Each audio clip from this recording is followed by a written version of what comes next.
Madame,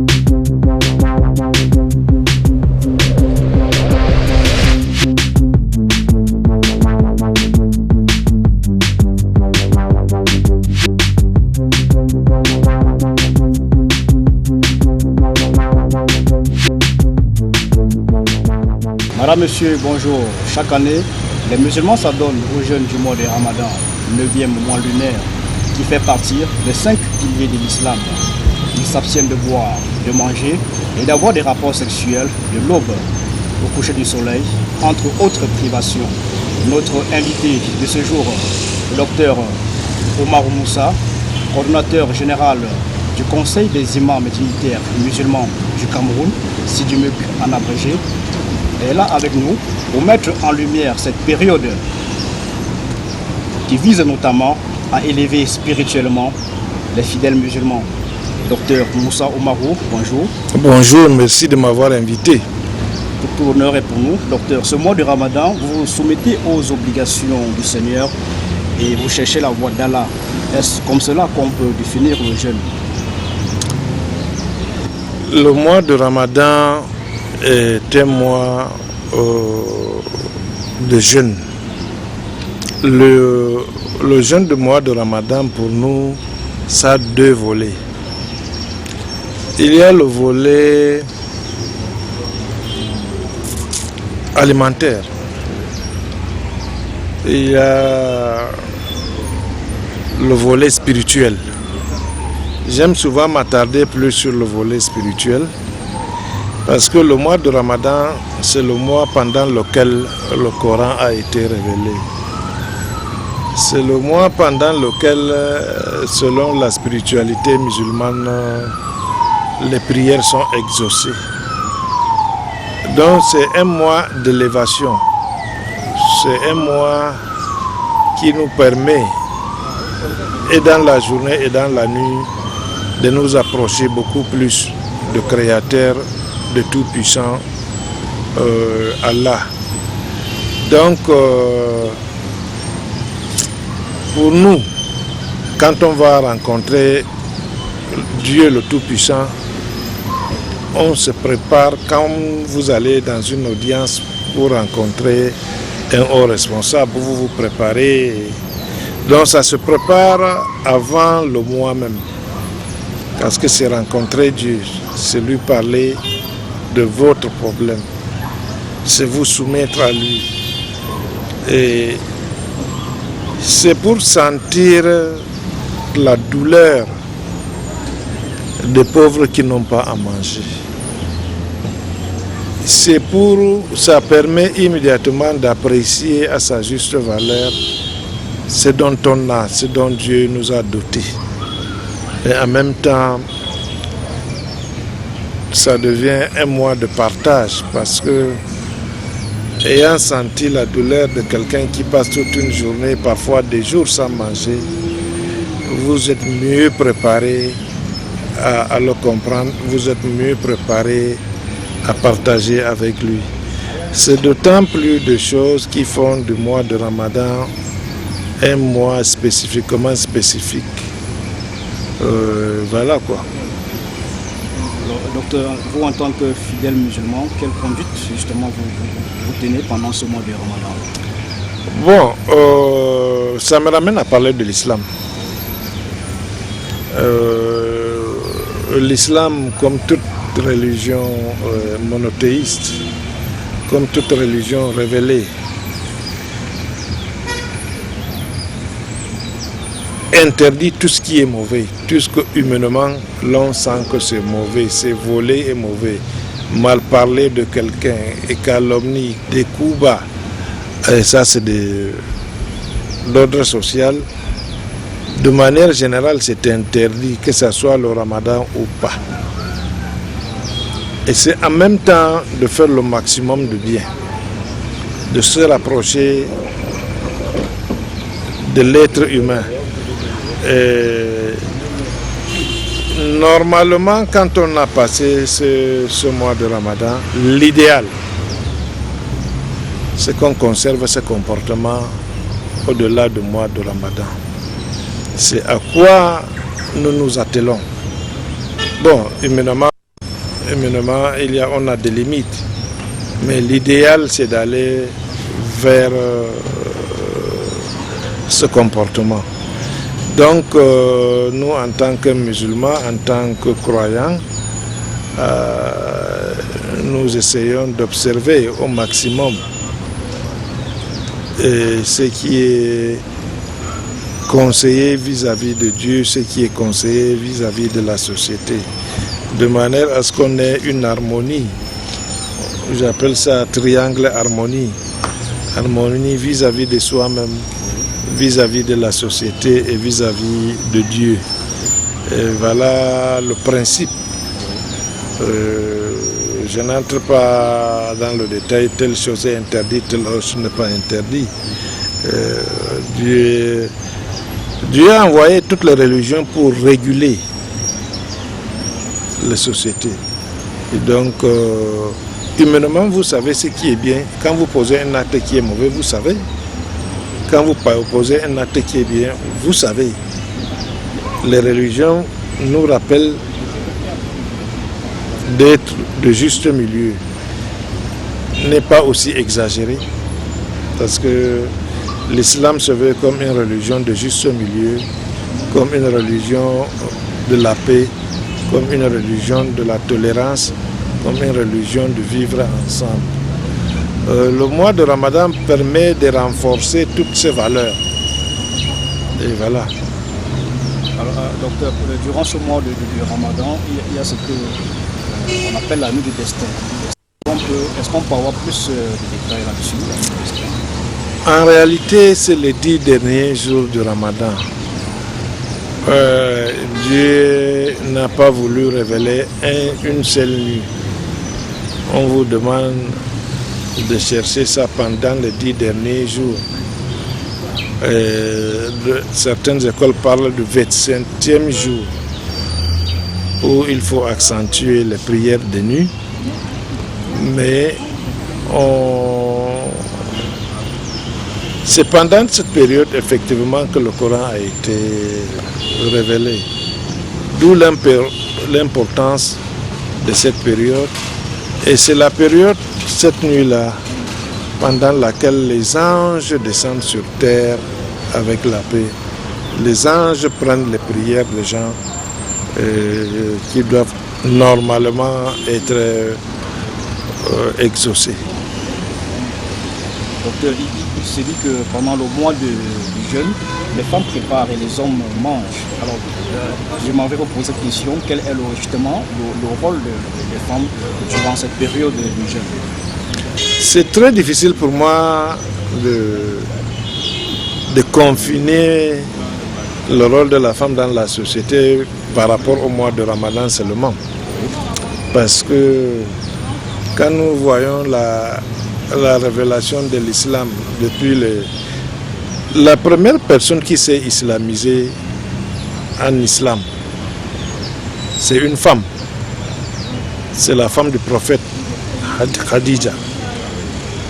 C'est cette femme-là qui a financé le prophète pour l'expansion et la consolidation de l'islam. Les femmes de prophète, à l'époque, ont joué un rôle même pendant les guerres. Et il y a certaines femmes du prophète qui ont agi, même qui ont contribué à la constitution de corpus de hadiths, de comportement du prophète. Je parle par exemple de sa femme Aïcha. Donc, de manière générale, la femme contribue dans la marche d'une société. Et la femme et l'homme, c'est la complémentarité. C'est comme si vous me posez la question, pourquoi c'est l'homme qui rationne? Donc, de manière naturelle, c'est la complémentarité. Que ce soit pendant le mois de Ramadan, que ce soit en dehors du mois de Ramadan, chacun a son rôle dans la vie, dans la complémentarité. C'est vrai. Pendant le mois de Ramadan, c'est difficile de dire que elle joue un rôle spécifique. Parce que c'est son rôle, c'est la femme qui entretient le foyer. c'est la femme qui nourrit le foyer. En termes de quantité, peut-être le ramadan, il y a une spécificité de son rôle. Mais en termes de qualité de son rôle, c'est un rôle qu'elle joue au quotidien. Et donc, pendant le mois de Ramadan, tout comme l'homme est appelé à réfléchir, à parler à son Dieu de ses besoins, la femme, c'est au même pied d'égalité. C'est la période aussi d'intense réflexion sur la vie de l'homme, sur la vie de la société.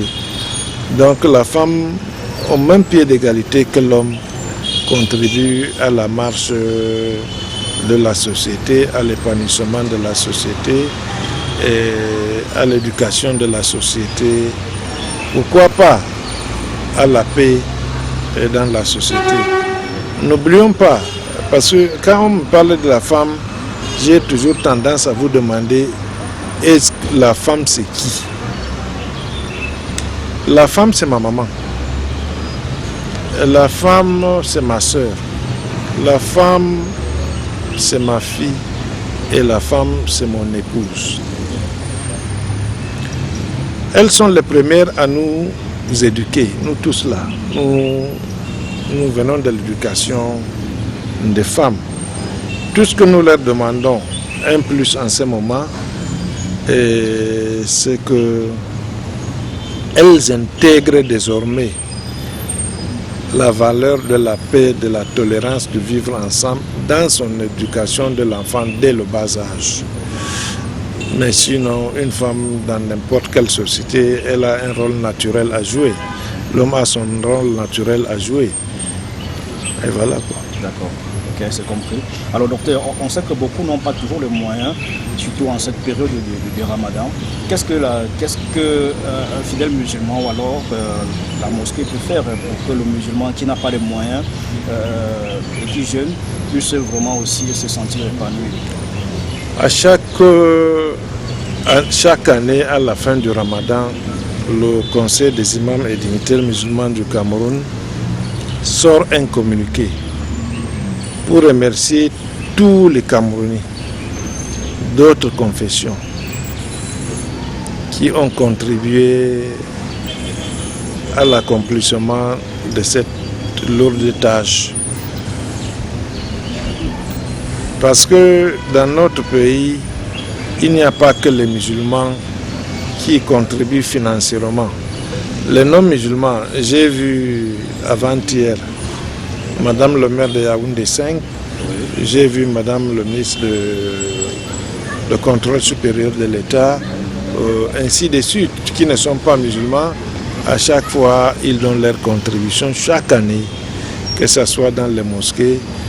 Il y a des gens qui le font, et je suis en position de le dire.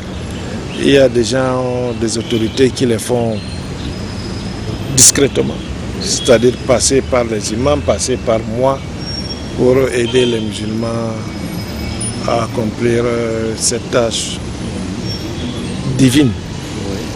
Donc, je n'aime pas beaucoup le regard souvent étroit, communautaire. Qu'est-ce que la communauté fait pour que ça se passe? On a une communauté nationale. On a... Tout se passe entre un pays. Donc le distinguo est une réalité. Mais au niveau des actes, c'est tout le monde qui contribue. J'aime qu'on parle de macro-Cameroun, macro-société camerounaise, pas micro. Les musulmans, c'est une micro, c'est une composante de la population camerounaise. Donc, je réitère les remerciements de la communauté musulmane, ici et à travers vous, pour tout ce que nos compatriotes non musulmans apportent pour la bonne marche de cette période aux musulmans qui n'ont pas les moyens. Docteur, le Cameroun est en crise. Est-ce que ce mois est une occasion pour la communauté musulmane justement de se tourner vers Allah pour implorer sa miséricorde pour un Cameroun en paix, pour un Cameroun prospère? Nous avons lancé un communiqué au début du mois de Ramadan, la veille, pour demander à tous les imams sur l'ensemble du territoire camerounais de prier davantage pour la paix de manière collective ou individuelle. Les imams comprennent ce que je dis collectif quand je dis collectif et individuel. Nous, c'est le seul pays auquel nous appartenons. On peut dire même une certaine génération, comme nous, on peut dire qu'on a déjà vécu, mais on laisse le Cameroun à nos enfants, à nos petits-fils. Donc, tout imam et tout homme de Dieu qui m'écoute en ce moment, nous l'exercerons à prier davantage pour la paix dans notre pays, pour le vivre ensemble. Et pourquoi pas pour le dialogue qui s'annonce. Personne ne veut du mal à son pays. Que Dieu apaise le cœur des uns et des autres. Alors à présent, avant d'aborder la question sur le Hajj 2019, je m'avais reposé cette question, docteur. Comment doit se comporter le musulman après le jeûne? Après le jeûne, ça veut dire quoi? Après rupture de jeûne le même jour ou bien non, après le mois du Ramadan? Une fois le jeûne fini, comment se comporter? Je vous ai dit, l'idéal c'est de garder le même comportement. Les religions veulent réguler l'homme. Les religions veulent faire de l'homme, de la société des hommes, des sociétés idéales. Et aimer son prochain, ne pas porter préjudice à son prochain, sans distinction aucune, ni de race, ni de tribu, ni de religion. C'est ça, c'est vers ça que nous sommes en train d'aller. Parce que une nation, c'est ça. C'est le sentiment d'appartenance, tous, à un même idéal, à un même territoire, à un même pays.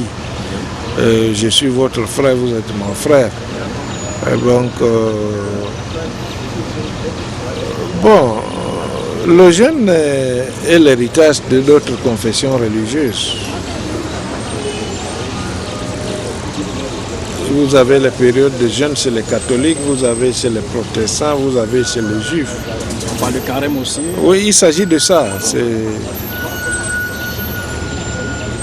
C'est la même descendance. Okay. C'est abrahamique. Ah d'accord. Donc jeûne et carême, il n'y a pas de différence. Alors je veux dire Ramadan et carême. Au niveau des formes aussi. Ah d'accord. Mais c'est le même principe. Okay. Oui, toutes les grandes religions ont connu ça. Okay. Alors docteur, parlons à présent de l'appui financier du chef de l'État pour le Hajj 2019. On se souvient que répondant à vos doléances exprimées le 6 mai dernier face à la hausse du prix du pèlerinage en Terre Sainte, le président de la République avait alors décidé d'apporter un appui financier d'1 milliard de francs CFA aux fidèles musulmans. Comment avez-vous reçu cette nouvelle, docteur Onsoma? Évidemment, ça a été un motif de fierté, un motif de joie, un motif de satisfaction. Mais au-delà, il faut le reconnaître. Le président de la République, son Excellence Paul Biya, père de cette nation, qui se comporte toujours en père de la nation, a toujours soutenu toutes les religions, toutes les confessions religieuses.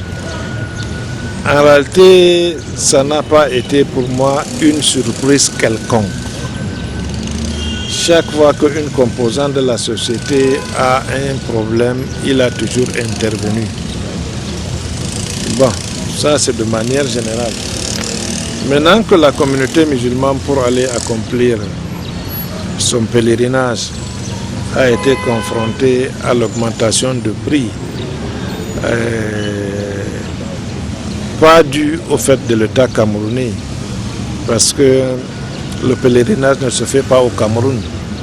Le pèlerinage, c'est une action, un acte religieux mondial et international.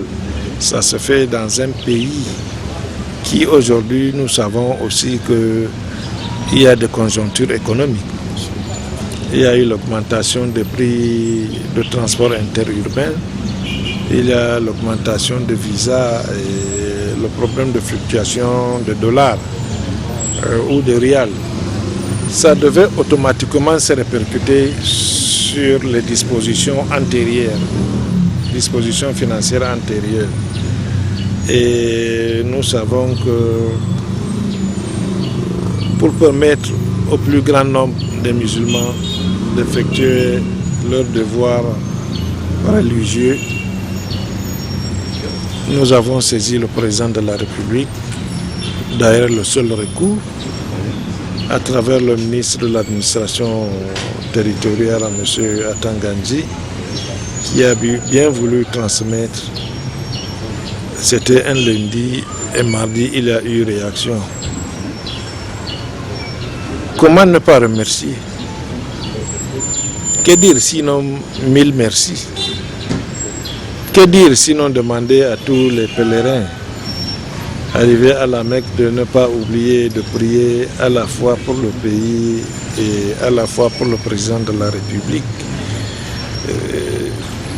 Et donc, c'est ça la situation. Et puis, vous savez, on traverse deux types de crises.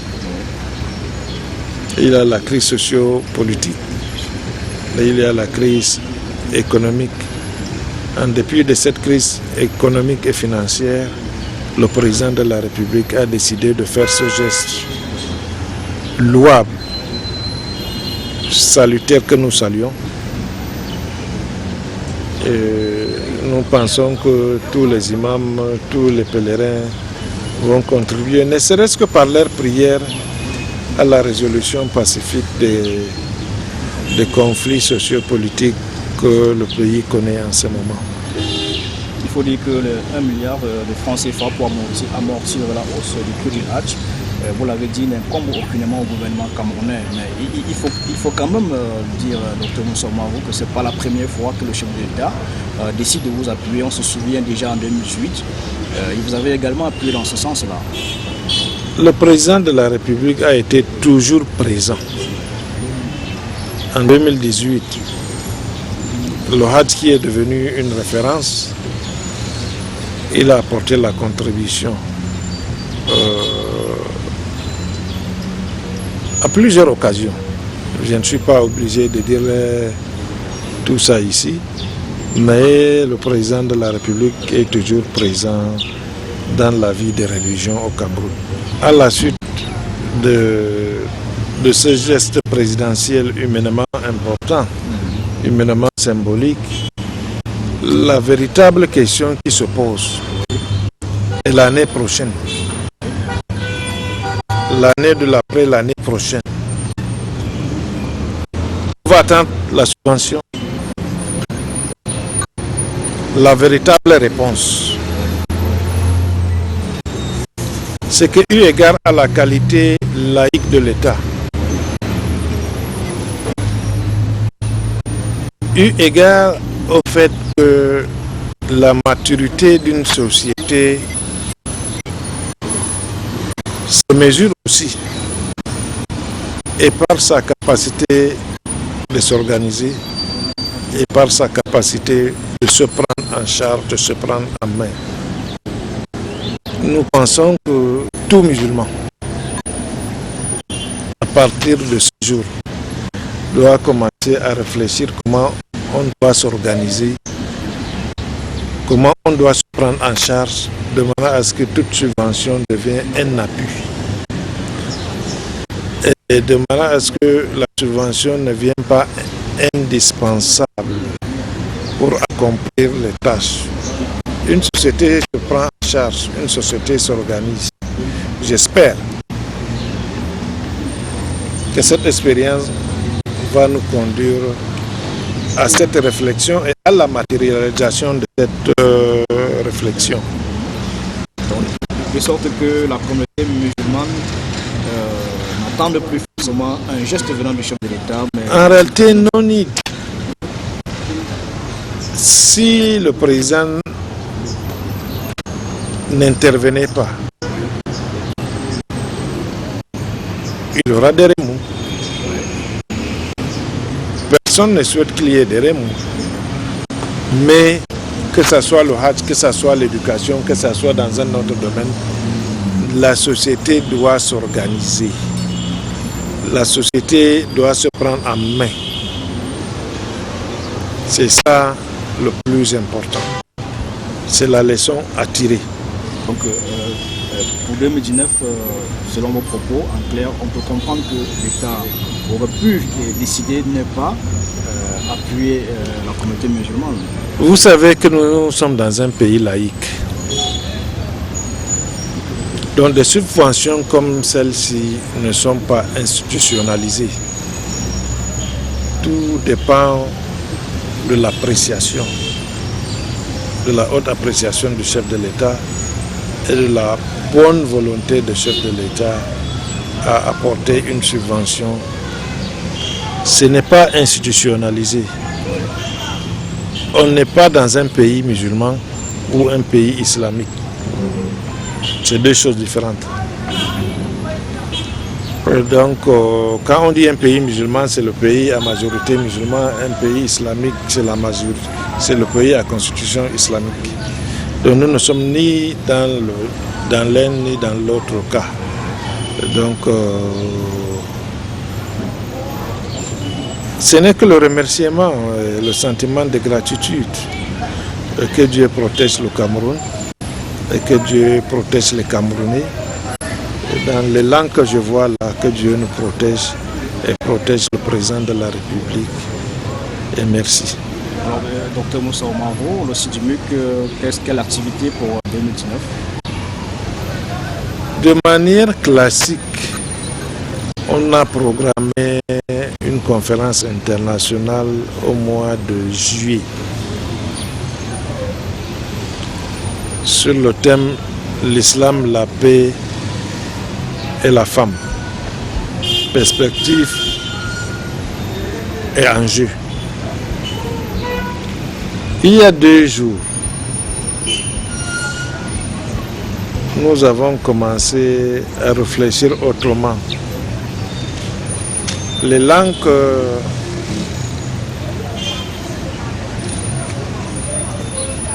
de réconciliation qui se pointent à l'horizon nous amènent à réfléchir, est-ce qu'il faut faire une conférence internationale ou simplement une conférence nationale pour accompagner les efforts du chef de l'État et pour accompagner les efforts de tous les Camerounais pour qu'il y ait véritablement la paix, véritablement le vivre ensemble. C'est en réflexion depuis 2 jours. Vous avez certainement un dernier mot pour la fin.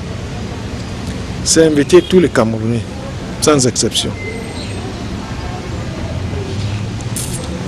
à aimer davantage, parce qu'ils aiment déjà ce pays, le Cameroun. C'est inviter tous les Camerounais, chacun à son niveau, à contribuer pour la paix, pour la vie pacifique. C'est appeler tous les leaders religieux et les dignitaires de remettre le Cameroun à Dieu. Ça veut dire prier. Chacun tout ce qu'il peut faire pour que nous menons une vie comme celle-ci, pour la prospérité et le développement du Cameroun. Que personne ne fasse l'économie de l'effort pour le faire. Docteur Moussa Oumarou, bonne suite pour le jeûne du mois de Ramadan. Merci. Comme nous prions pour tous les Camerounais, vous êtes dans nos prières. Merci. Merci d'être venu. Merci. Madame, Monsieur, c'est tout pour cette autre édition des Cartes et Vérités sur Ariane Télévision. Merci de nous avoir regardés et à très bientôt.